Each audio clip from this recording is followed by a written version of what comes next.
Siba mea, siba mea, siba mea, mult iar de inima, inima, inima.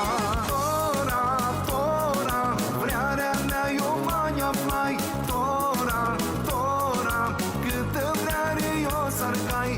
Tora, tora, fiată-mi șeată perlulai.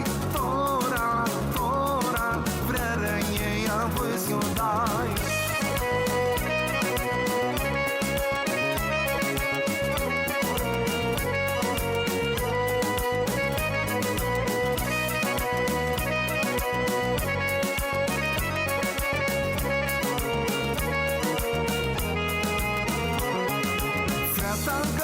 Cântrițea, cântrițea, cântrițea, dă-nă și-a spuci vrearea, eu vrearea, vrearea mea.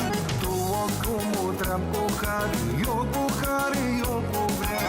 Ia fuziși cu ochiul-i feții, ochiul-i feții, ochiul-i feții. Tora, tora, vrearea mea, eu mai aflai. Tora, tora, câtă vreare eu s-arcai. Tora, tora, fiată-mi șeată perlulai. Tora, tora, vrearea ei a văzut eu dai.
Oriunde cântă Steaua Divrarii, e muzică, e petrecere, e voie bună, lumea se ridică de la mese.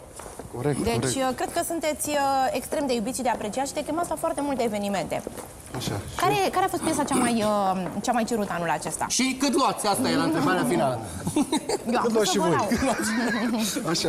Nu, cea mai, din continuare, Luna Albă a fost o piesă machedonească care a rămas în picioare la noi. Melodia cu trandafirul, Opa, Opa, clasicile. Și acum, ce mai scoatem și noi câte o melodie nouă cu ce a mai scos Elena Gheorghe, exact. Andra cu Pindu. Deci piese noi. Piese noi, lună, lună. Da, voi, dacă nu sunteți în comunitate, toate sună la fel și sunt frumoase, corect? Aia, da. Aia, bine, noi mai auzim din ele, mai dăm seama așa de diferență. Mesajul să fie pozitiv. Exact, mesajul este pozitiv, pentru asta vă felicităm. La Turcia ați înțeles ceva?